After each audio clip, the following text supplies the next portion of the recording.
am off to magpapabotox ako today. Originally, the plan was kasama kami ni hubby and he will film me, but apparently may issues kami with our Maynilad connection. There's a leak, so ang mahal ng bill, and I don't know what he will be doing, pero I think ayusin niya now. So I am off to Idara. Itatry ko kasi yung Botox nila,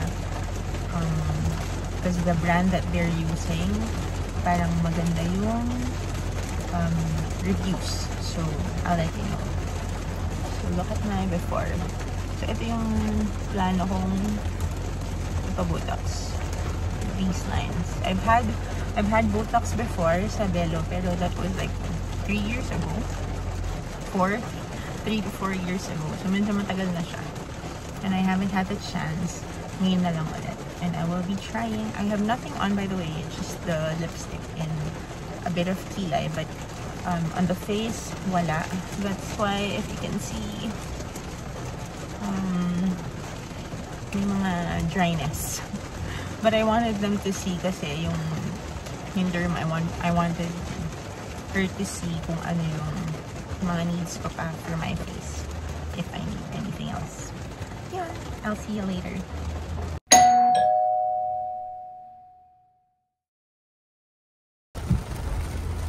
So medyo maulan and I hope hindi baha sa mga dadaanan ko,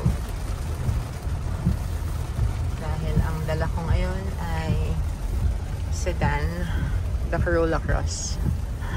So yan, sabi nila it's signal number 1, pero ngayon pa lang talaga medyo umulan. Kanina there was nothing, makulimlim lang konti, but not so much. So yan, sabi ni Google Maps, in 7 minutes I'll be arriving. So it's the I'll be going to Idara Aesthetics sa SM City, Caloocan. So yan, I hope okay yung experience. So babalik-balikan ko sila. But I've also been inquiring at another aesthetic center na medyo malapit lang din, but we'll see if this goes well. I'll see you later.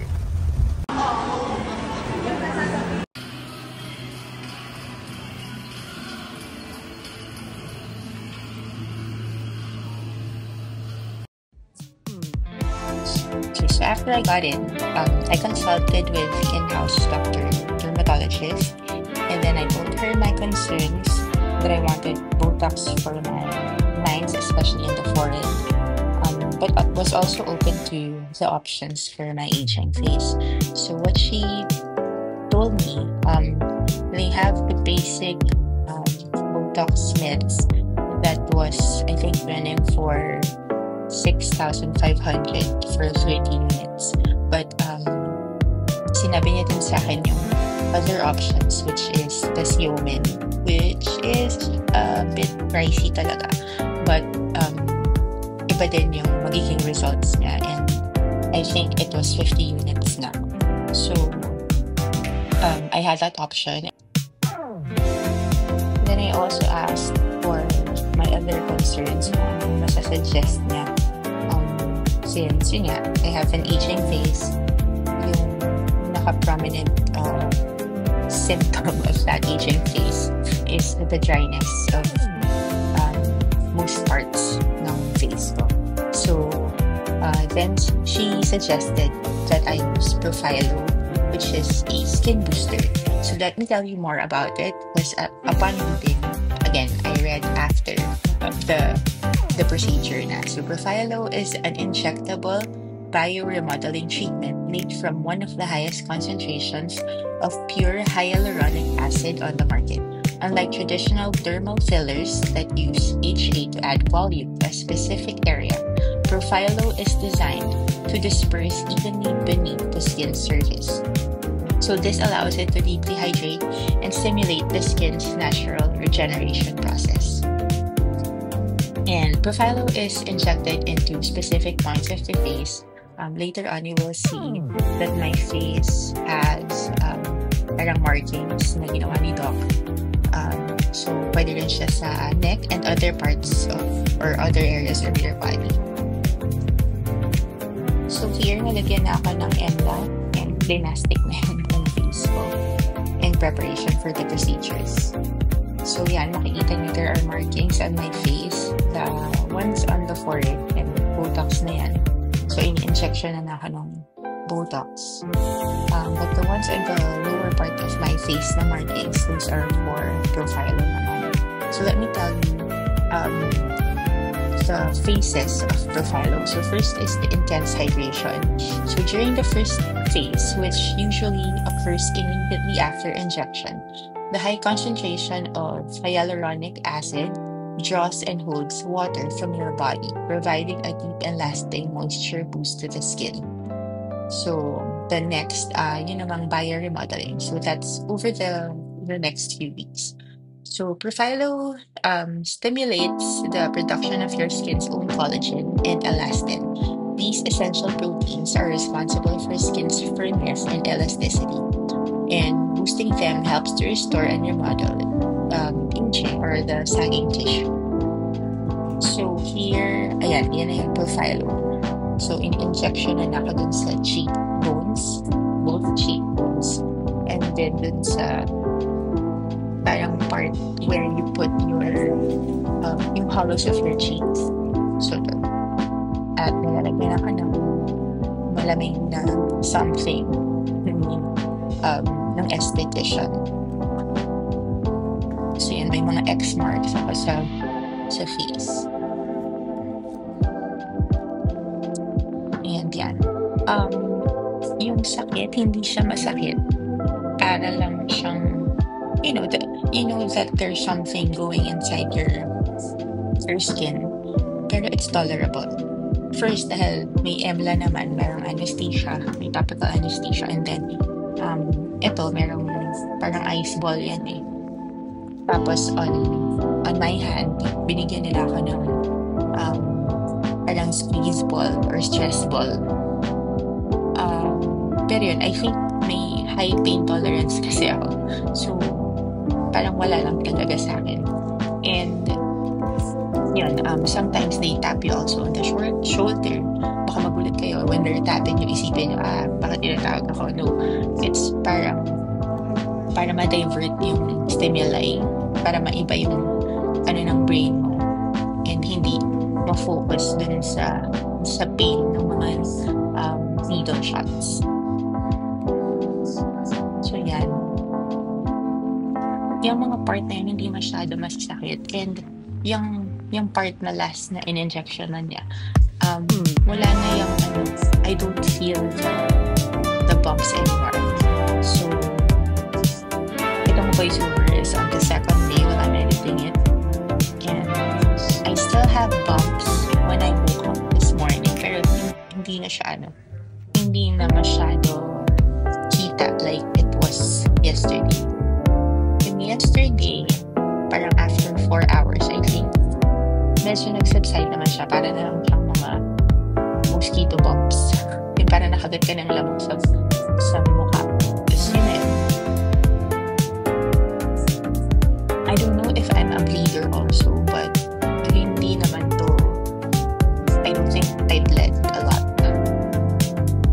I mean, of course, you might expect na naman to bleed ka because, you're being poked by anything.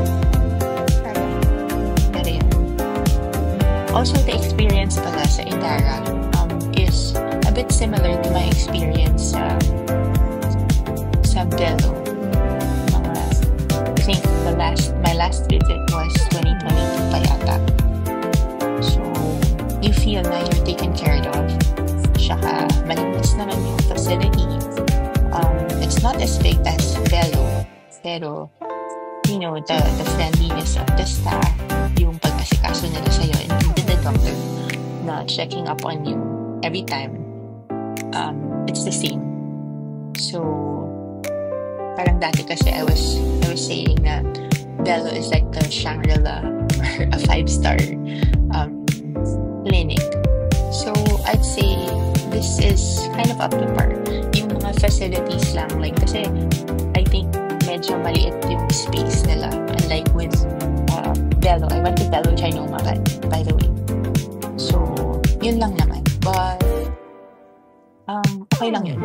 Hindi siya, it didn't affect what I thought of the clinic.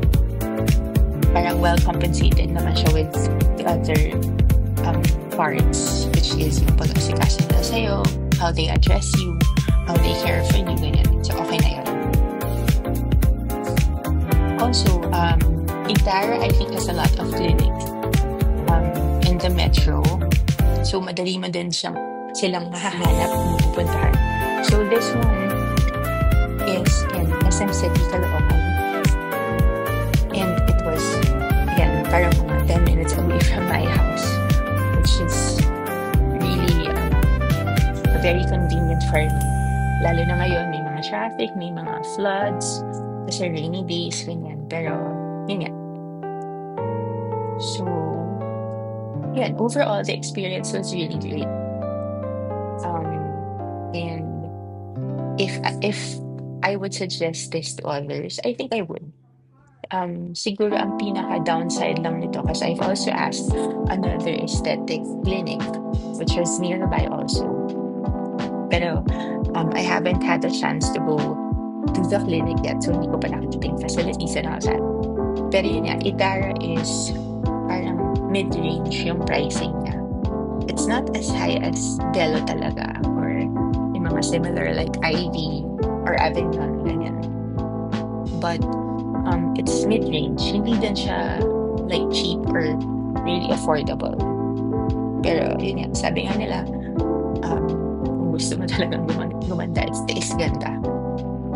So same goes with yung spending, with you spending things for yourself, for your face.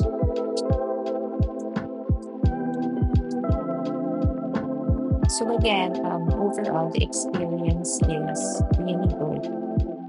Babalik-balik naman din ako.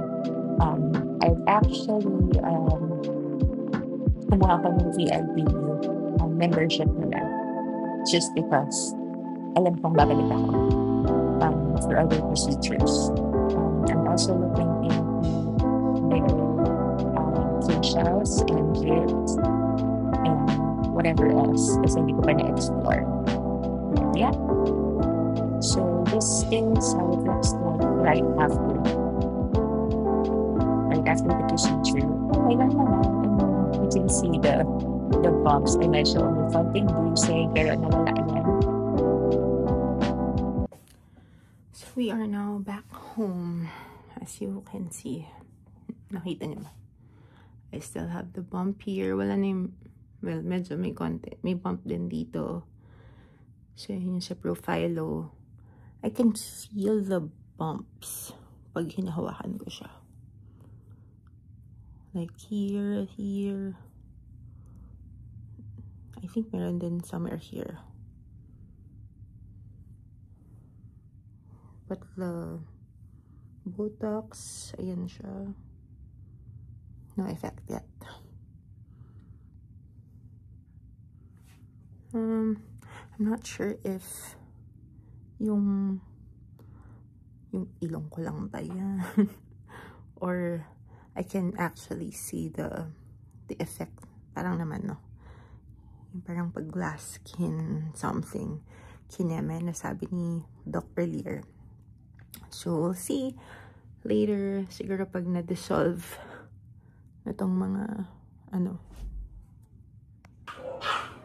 sorry sa ingay ng aso, but I just wanna show you. Galing kami sa prayer works sa church, and that was right after nanggaling ako sa dermatologist. And this is how it looks like. So may bumps pa rin. I can just feel it. Hindi na siya ganun ka-visible. Tapos yan, may mga red from the needles. So, tama naman si Doc na para siyang mosquito bites. So, ganyan siya. And this is roughly mga 4 hours after. 4 hours after the procedure. Parang around 5:30 yata ako natapos. So, 3 to 4 hours after the procedure. So, I was advised not to wash my face today. I have gotten ito. Because I'm a tita. So, yan. So, I won't touch my face until tomorrow. Tanggal lang ako ng lipstick. But, that's all I have on my face. Wala namang iba. So, yan. In the raw. Okay.